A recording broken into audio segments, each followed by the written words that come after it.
And then when I was very small, I remember looking outside the car window. I could see Shenzhen. It was literally right next to us. It was flat, completely flat. But I remember very clearly when I was in sort of secondary school, when we went on the same path and I looked out the car window, it was a bustling metropolis. Like, there were buildings, skyscrapers everywhere.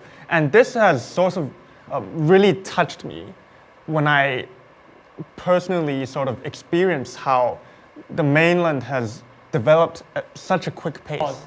They're saying what they're saying because they're jealous. We have to stand firm on the idea that development is also right of every country in the developing country they should enjoy. And China is fighting for that right, not just for our own people, the 1.4 billion population, but for the billions around the world who don't have access to resources. So we are simply making these resources available because we are not only moving people, but we're also moving goods. And in doing so, hopefully we're moving the world forward as well. One thing that I enjoy so much about the Belt and Road initiatives is not about connecting all these countries to China. It's about connecting those countries to each other. And I think China as a country and the Communist Party understand very clearly when the world is better, China will be better. And it's not a zero-sum game. No one have to lose for us to win. We can win together. Throughout the Belt and Road initiatives, like in the Southeast Asia, we're exporting our technology, we're exporting our investments to help them with the infrastructure development. Of course, it is a kind of approval of our country's technology development. And I think we not only create a bridge which is unobstructed, but also a bridge of communication with other countries. Yes, exactly. For example, the railway between China and Laos is covering now over 1,000 kilometers. And in the past, the railway system in Laos only covers 4 kilometers. We can see that is a very big progress that can not only connect countries within the Southeast Asia region, but also with the world. China is an ancient country, and same as Egypt. We have ancient civilization, ancient tradition, customs, and culture. So if we just look into history for a little bit, they've been doing it for hundreds of years. So yes, it has played a large influence in Egypt, and all positive, actually. We do not consider it as neo-colonialism, not at all. We consider it as a win-win situation, especially because it helps the Egyptian economy. It created a lot of jobs, created a lot of employment. This is with consent, this is with our knowing, this is with the support of our government, mutual respect. Like in the end, it's still in our land. Our land is getting developed. There was the West dominating the world for so many years, and then there is another power which had faced a century of humiliation suddenly rises.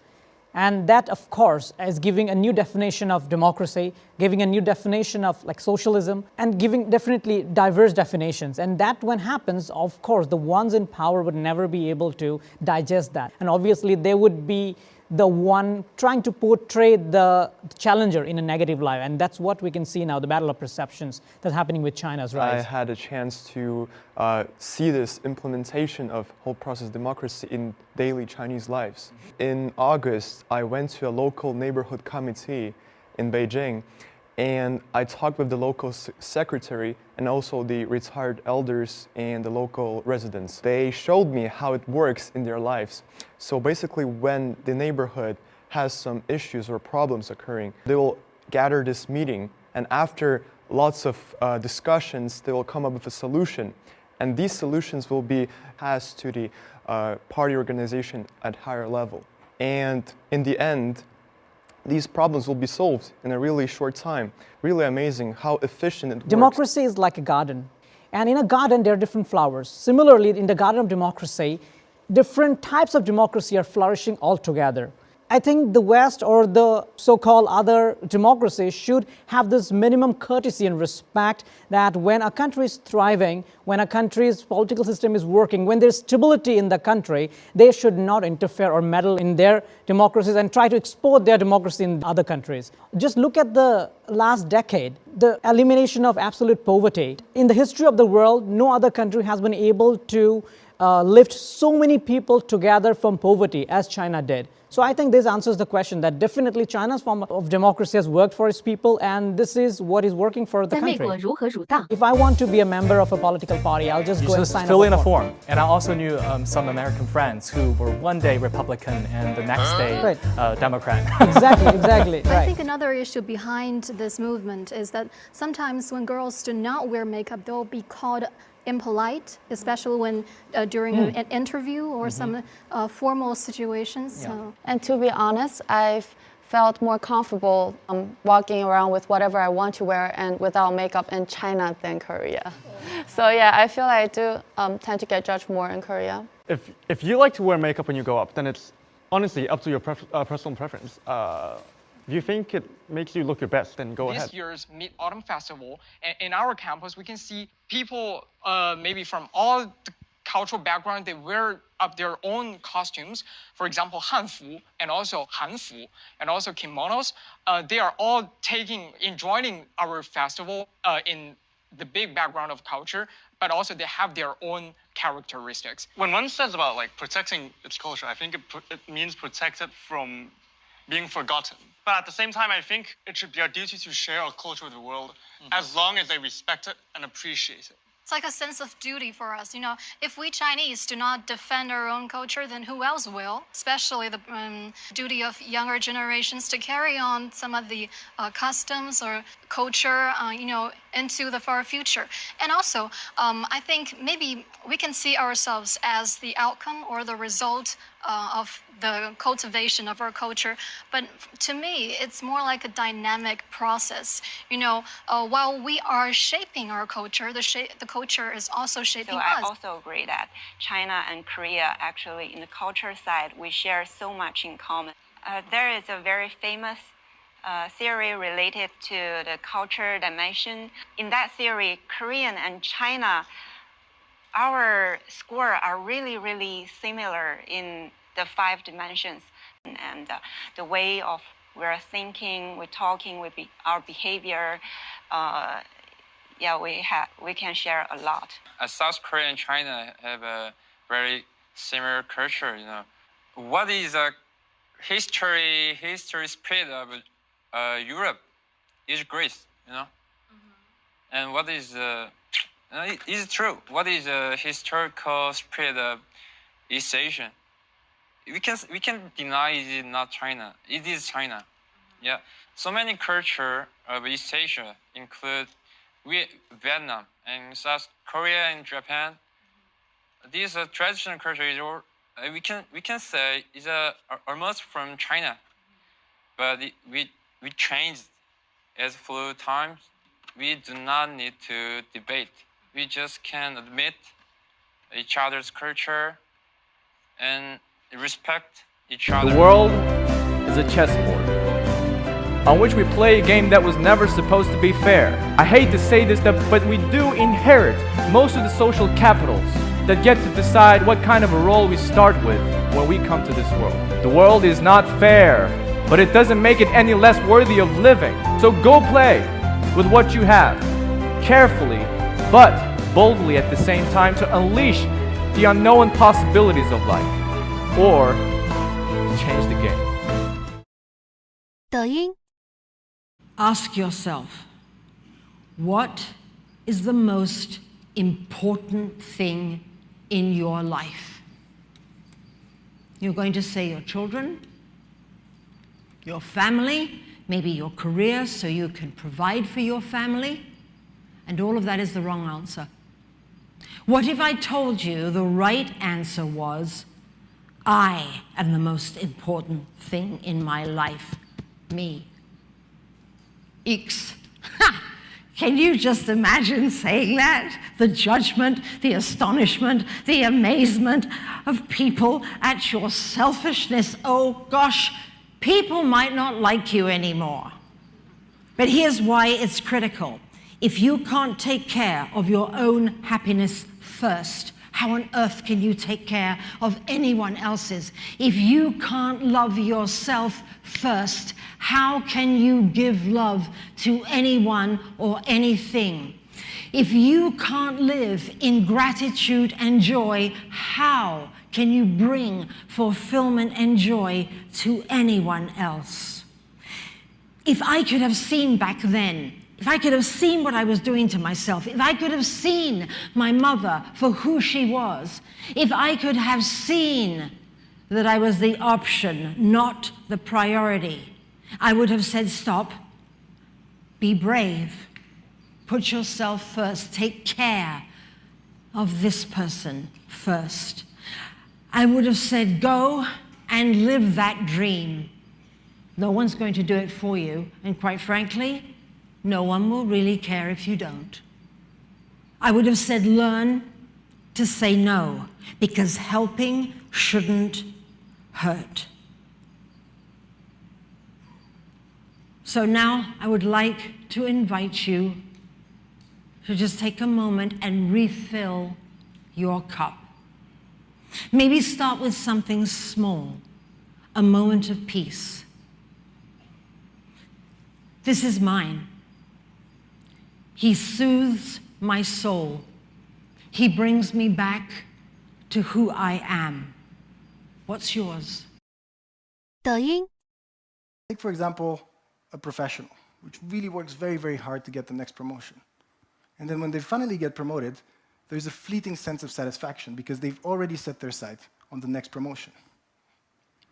This is why most people spend their lives chasing the next goal and working to make more time, spending more time in making more money, while being really convinced they never have enough.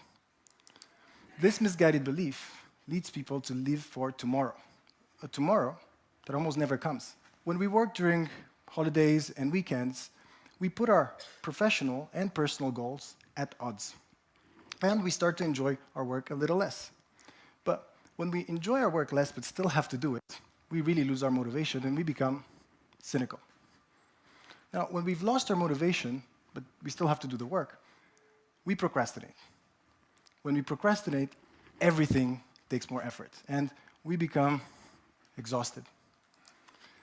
When we're exhausted, it's much more difficult to focus, provide quality work, learn, so we start to make mistakes. And when we make mistakes, we start to lose our self-confidence, especially if we do it time and time again. When we lose our self-confidence, are completely exhausted, and we're cynical, well, that's the definition of burnout, according to... I'd like to invite you to close your eyes. I want you to think about your to-do list. I know that's the thing you're itching to get out of this room and get done right now. I mentioned the word. Really think about it. What is urgent on this list? Maybe there's some medium-term items there. You can open your eyes now. Now, if you're like most people, that came quite easy, and you'd probably feel quite guilty if you don't get up to doing these things in the first place. So I want to invite you to close your eyes once again and to visualize your want-to-do list. This list has items dedicated to relaxation, enjoyment, fun. Which items are urgent on this list? You can open your eyes again. Now, most people struggle to come up with a want-to-do list, and very few have taken the time to write it down. So why is this? Is it because we intuitively want to do these things that we don't need a list to remember them? Quite the opposite. Research clearly shows that the things we want to do are also the things that fall off the to-do in the first place. Now, we spend an inordinate amount of time planning work and chasing to-dos, but we don't really make the time to prioritize the things that give us energy. Ladies and gentlemen, do you know people who post pictures of themselves almost every day? Snap, look my new watch. Snap, Westlake in spring, and snap, here's me middle of a speech competition. From streets to campuses, people are obsessed with taking photos of themselves. But when photography was first introduced to China in 19th century, it traumatized a generation. With a draw tube shaped like a cannon, the dazzling firework at exposure like that. And most horrifying of all, the bizarre feeling of our own face staring back at you on a piece of paper. Witchcraft, they say, an evil ritual taking away our spirits. As the development of technology moves the wheel of history forward, it was always accompanied by fear. Judging in retrospect, from an era of selfie craze, of course, we would want to tell those benighted people of the past, fear not, your souls won't be sucked into a camera. And this is exactly what I want to tell people of the present. Fear not. Because when technology revolutionizes our lives, humanity frames our actions.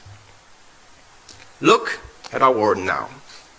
The debate between scientists and humanists never seems to set our minds at rest.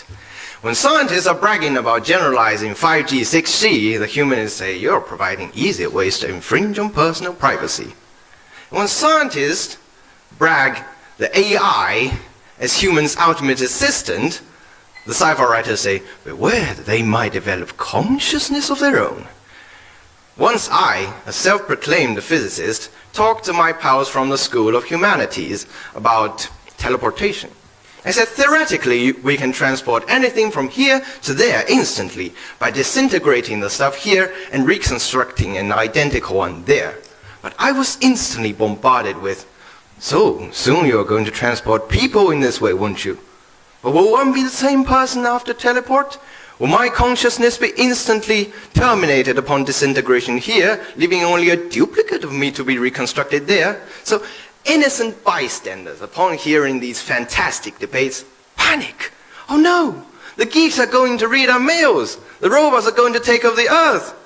Teleportation is going to destroy thousands of people every day, leaving a world full of clones. But none of this is actually going to happen. Because humanists are not alarmists, and scientists are not geeks. Humanists point out pertinent ethical issues with the hope of correcting them. And scientists listen to their suggestions rationally to make adjustments as well as amendments. Just like the first pioneer who modified the camera to make it less scary, we can always improve technology with humanitarian care. We can enhance the security of networks by introducing quantum cryptography. We can put restrictions on AI to prevent rogue elements. As for teleportation, or maybe it's too risky to transport humans, but we can still relieve a considerable burden off Beijing traffic by taking care of the delivery system. So, taking a glimpse into the future, what exactly do I see? Not the AI-reign dystopia where humans are reduced to slaves, not the post-apocalypse desert after a nuclear war, but a future where humanity thrives with technology as its instrument of success, and technology thrive with humanity as its code of conduct. Just like how we mock at 19th century people for being fearful in front of a camera, our future generations will also be wondering why we had feared some of their daily routines in the first place, as they reach ever higher dimensions and roam across the stars. Thank you. Thank you, contestant. Thank you. To be a pessimist means you get very low expectation to yourself, and you prepare to lose. What about being positive? It is easy to understand. It means you make best effort on everything, and you have very strong willing of winning the game. But if you combine these concepts together, it seems like a paradox.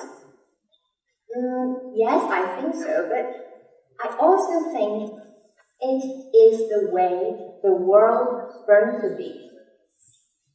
And it really works in the reality, because we can always find something around us. They have totally opposite two sides, but they combine together and work well together.